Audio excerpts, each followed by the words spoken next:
The water is still. The world holds its breath. Under the white-hot lights of Los Angeles, 1984, a nation watches as one man lowers himself into the calm blue pool. A man who has waited not years, but a lifetime for this moment. His hands grip the edge of the starting block, the air thick with tension, with destiny. Every muscle, every heartbeat, every breath is a memory, a story of loss, perseverance, and undying belief. The announcer's voice booms through the stadium. Lane 4. From the United States of America, Rowdy Gaines. The crowd erupts, a wave of thunder rolling through the stands, flags waving, hearts pounding. Yet beneath the noise, inside Rowdy's mind, there is silence, a sacred silence, a place where time slows and the years of struggle, sacrifice, and near surrender replay like a film in reverse. He remembers the smell of chlorine before dawn, when the rest of the world still slept, the endless laps, the pain that screamed through his lungs. The boy who once feared the water, now staring into its depths, knowing it holds both his past and his future. For Rowdy Gaines, this race isn't just about medals. It's about redemption. About second chances in a sport that once took everything from him. About proving that time, fate, and fear can all be beaten by the human spirit. Because before this day, before this roar, there was heartbreak. There was an Olympics he never got to swim in. There were dreams crushed by politics, by boycotts, by forces beyond his control. There was a moment when Rowdy walked away from the pool, convinced his best days were behind him. But heroes don't fade quietly. They rise again. And in that rise, in that fight back to glory, Rowdy Gaines became something greater than a swimmer. He became a symbol of perseverance, of what it means to keep going when every reason says to stop. The starter's pistol cracks through the silence. Water explodes. Bodies surge forward. The crowd's roar turns into a hurricane of sound. Rowdy's arms slice the water like blades of determination. Every stroke a defiance of the years lost, every kick a testament to belief. This is not just a race. This is rebirth.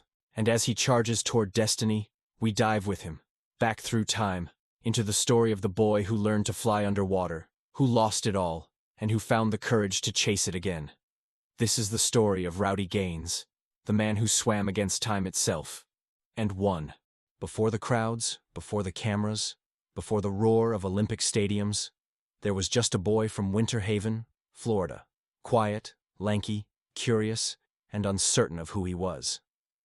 Ambrose Rowdy Gaines IV didn't seem destined for greatness. In fact, he didn't even like the water. Florida's heat shimmered across the lakes that dotted the small town. Kids would run and splash, but young Rowdy hesitated. He wasn't born with gills or grace. He was clumsy in the water, gasping for air, terrified of sinking. Nobody watching that timid boy could have guessed that one day he'd be called the fastest swimmer on Earth. It wasn't until his teenage years that the tides began to change. His parents, seeing his restless energy, encouraged him to join the local swim team, not for glory, but for structure. It was supposed to be a hobby. But in the chlorinated air of that small community pool, something began to awaken inside him.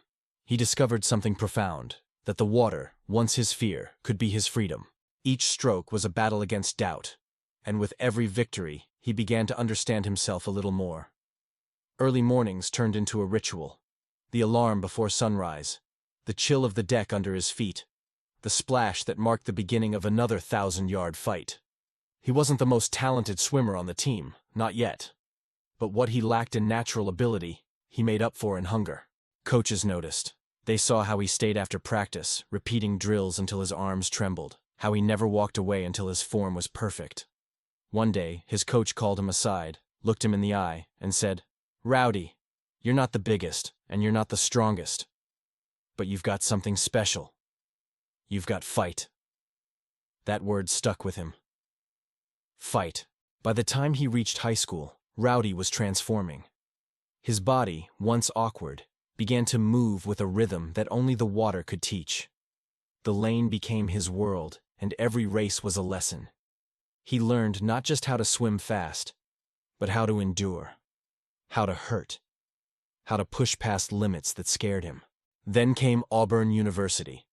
The day he arrived on campus, the young Floridian carried little more than hope and a relentless drive. Under the legendary coach Richard Quick, Rowdy's potential began to ignite like a storm. Auburn's pool became his proving ground. The training was brutal. 2, sometimes 3 practices a day. Weight sessions that left him shaking. Endless laps that blurred the line between exhaustion and obsession. But through that exhaustion, greatness began to take shape. By the late 1970s, Rowdy Gaines had become something extraordinary. His name started to ripple through the swimming world. The kid from Florida who came out of nowhere, who burned through the water with a fury that left even veterans in awe. His freestyle was pure poetry in motion, aggressive, rhythmic, unstoppable. Each meet was another record. Each year, another leap forward. By 1980, he wasn't just America's best, he was the world's best. The Olympics in Moscow loomed ahead, and Rowdy was favored to win gold. His dream, his purpose, everything he had built his life around was finally within reach. But fate had other plans. That summer, as the team trained for glory, politics intervened. The U.S. announced a boycott of the Moscow Games. For Rowdy Gaines, the man who had sacrificed everything to stand atop that podium, it was as if the ground vanished beneath him. The dream shattered before it began. It was supposed to be the summer of triumph. The one where Rowdy Gaines stood beneath the Olympic flame, draped in stars and stripes, the national anthem echoing through Moscow's walls. The one where every lap, every ounce of pain, every drop of sweat would finally mean something. But instead, he found himself standing in a silent locker room, staring at a letter. Official, cold, final. The United States of America would not be sending athletes to the 1980 Games. The boycott was political, but its impact was painfully personal. For Rowdy, it was like watching his life's purpose dissolve in front of him. He'd given everything, the sleep, the social life, the normalcy. And now, the race he'd trained for all his life would never happen. He tried to stay strong, tried to tell himself that discipline meant accepting what you couldn't control. But when the night came and the pool lights were off, the silence was unbearable. He'd imagined the Olympic lanes in Moscow, the sound of the crowd, the feel of the starting block beneath his feet. All of it now belonging to a dream that would never be realized. His teammates shared the same heartbreak, but for Rowdy, it cut deeper. He wasn't just at his peak, he was the peak. World records, world titles, the face of American swimming. And suddenly, nothing. No race. No glory. Just questions that burned in the dark. What now? What was it all for? He tried to keep training, but something inside him broke. The water, once his escape, became a mirror of disappointment. Every lap reminded him of what he'd lost. And so, after years of dedication, Rowdy Gaines, the fastest man in the pool, walked away. For the first time in his life, he didn't set an alarm for morning practice. He didn't smell the chlorine, didn't hear the whistle, didn't feel the burn in his shoulders. He drifted away from the rhythm that had defined him. He tried to live like everyone else. Took classes, met friends, explored what normal felt like. But for an athlete born to chase something extraordinary, normal felt like standing still. There was an emptiness, a quiet ache that followed him everywhere. And yet, life has a way of whispering back to those who once burned with purpose. Months turned into years. The world moved on. A new Olympic cycle approached, 1984, Los Angeles. But Rowdy had moved on too, or at least he told himself he had. Until one night, sitting alone, he turned on the TV and watched a swim meet. The sound of the starter's horn pierced something deep inside him. The sight of those athletes, the same hunger, the same fire. It pulled at him like gravity. He missed it. Not just the competition, but the fight, the pain, the pursuit of something bigger than himself. That night, he looked in the mirror. His body wasn't the same. He'd been out for years. Younger swimmers had taken his place. The world had moved forward without him. But in his reflection, he saw a question that would not let go. Are you really done? And in that single question, his comeback began. At 25, most swimmers are already legends or forgotten. The sport is merciless that way. Youth is its currency, and time is the enemy. For Rowdy Gaines, Both had slipped away. 3 years without serious training. 3 years since the rhythmic splash of his arms ruled the water. In swimming years, that was an eternity. But legends don't measure time the same way ordinary men do. They measure it in hunger. And one quiet morning, long before sunrise, Rowdy Gaines returned to the pool. The air was cold, the deck empty, the water still. He stood there for a long moment, just listening, to the echo of his own breath, to the memory of who he used to be. Then, with a deep inhale, he dove in. The water welcomed him like an old friend and a rival. The first strokes were agony. Muscles screamed, lungs burned, heart pounded like a war drum. He wasn't fast anymore. He wasn't even close.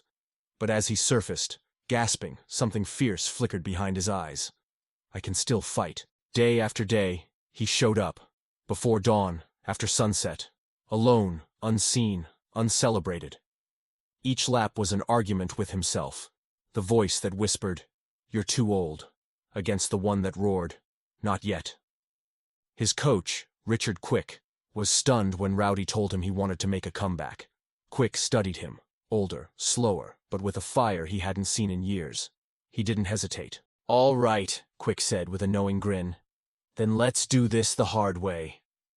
The training was brutal. Rowdy had to rebuild everything: speed, strength, endurance, belief. The workouts that once made him elite now pushed him to the edge.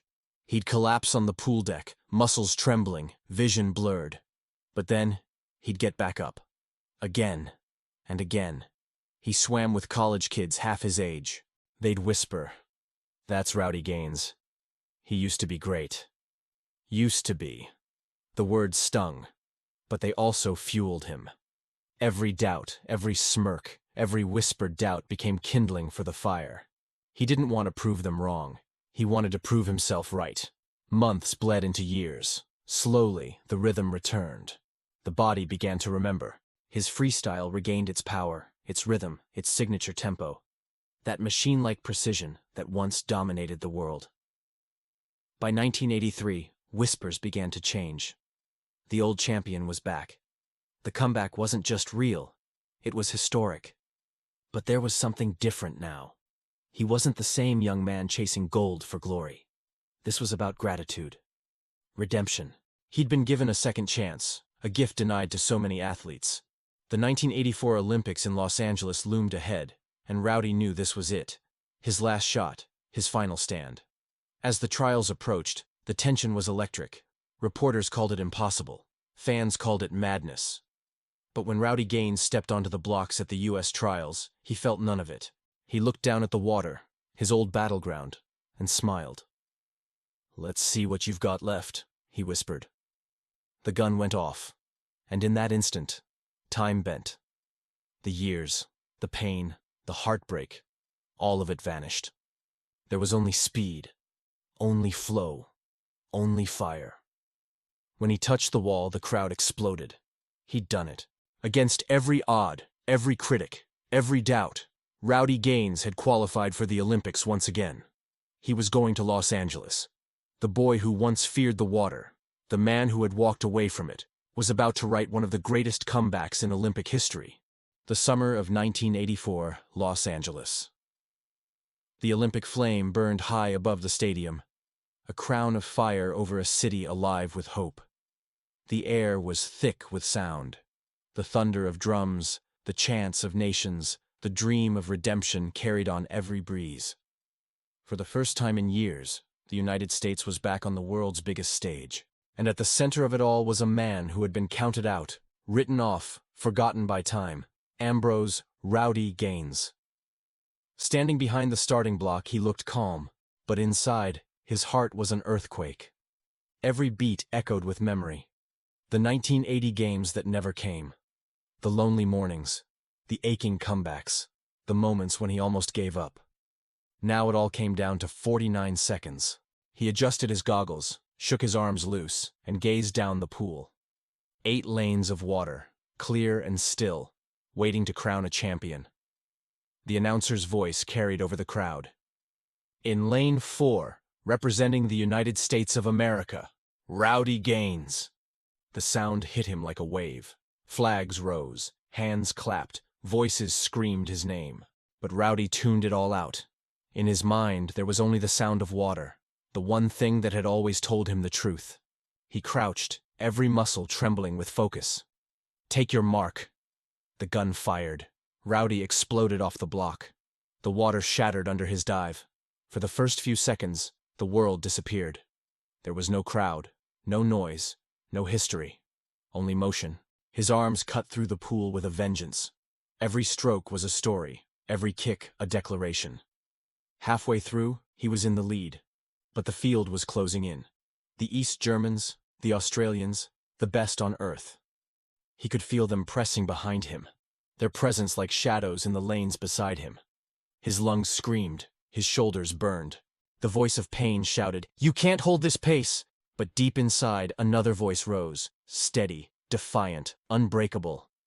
"You waited 4 years for this. You suffered for this. Don't you dare stop now." He hit the final turn perfectly, a flash of white water, and surged toward the finish. The last 15 meters were agony. His arms felt like anchors, his body a furnace of exhaustion. But through the blur of pain, he saw it. The wall. The end. The dream. With one final stroke, he reached out and touched. The world froze. Then came the roar. The scoreboard flashed. Rowdy Gaines, gold. 49.80 seconds. Olympic champion. He tore off his goggles, eyes wide with disbelief. He'd done it. Against time, against age, against fate itself, he had done it. The crowd erupted into chaos. American flags waved, tears flowed, cameras flashed. Teammates screamed his name. And there, beneath the Olympic rings, Rowdy Gaines lifted his arms to the sky.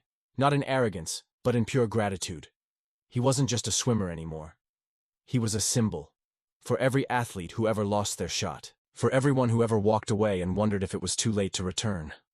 For anyone who's ever been told their time has passed, Rowdy Gaines was proof that the flame never truly goes out.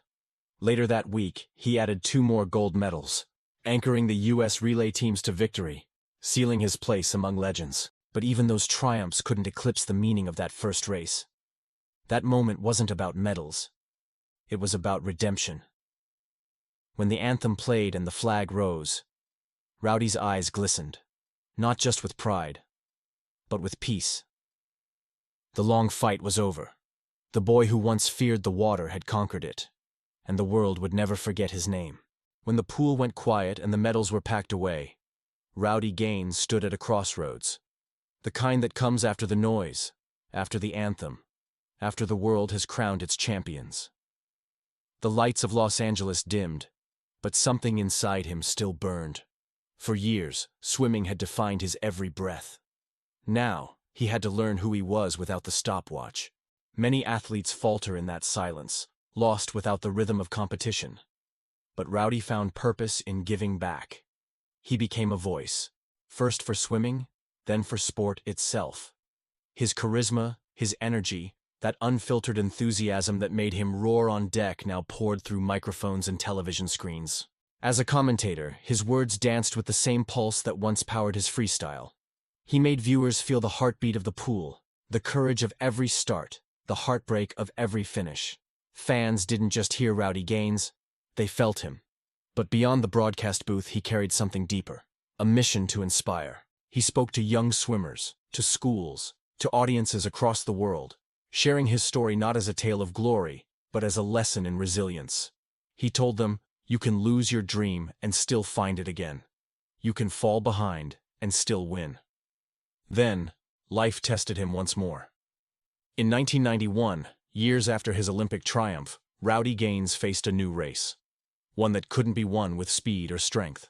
He was diagnosed with Guillain-Barré syndrome, a rare disorder that attacks the nervous system, paralyzing the body. In a matter of days, the man who once glided through water like lightning couldn't even move his fingers. For most, that would be the end of the story. But Rowdy wasn't built to surrender. Lying in that hospital bed, he remembered all those early mornings, the grind, the pain, the endless fight.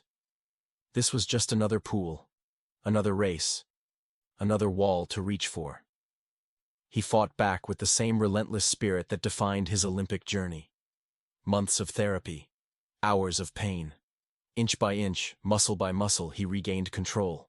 When doctors told him he might never swim again, Rowdy smiled, that familiar grin of defiance, and said, "You don't know me very well." Within 6 months, he was back in the water. Not for medals, not for records, for life. That comeback wasn't televised. There were no medals or crowds, just quiet triumph. But in many ways, it was his greatest victory. Through the years, Rowdy Gaines became more than an Olympic champion. He became a guardian of the sport, a mentor, a storyteller, a reminder of what it means to fight when no one's watching. His voice echoed in every Olympic broadcast, inspiring generations who'd never seen his races but felt his fire.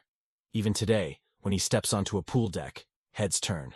Not because of his medals, but because of his presence, that unbreakable energy, that warmth, that spark that says, "I still love this." And that's the heart of it. Love. The love that began in fear, that survived heartbreak, that defied time and illness, and that continues to ripple through every swimmer who dreams of glory. Because Rowdy Gaines didn't just swim for himself. He swam for the idea that no dream, no matter how delayed, no matter how damaged, is ever truly gone. Rowdy Gaines's story is a reminder that greatness isn't measured by medals, but by moments, the ones where we choose to rise, even when the world says we can't. From fear to freedom, from heartbreak to triumph, from paralysis to purpose, his journey proves that time cannot conquer the human spirit. If Rowdy's story inspired you, then join us, here, where legends live beyond the finish line. This is Behind the Medal. Don't forget to like, share, and subscribe, because every medal has a story, and every story has a heartbeat.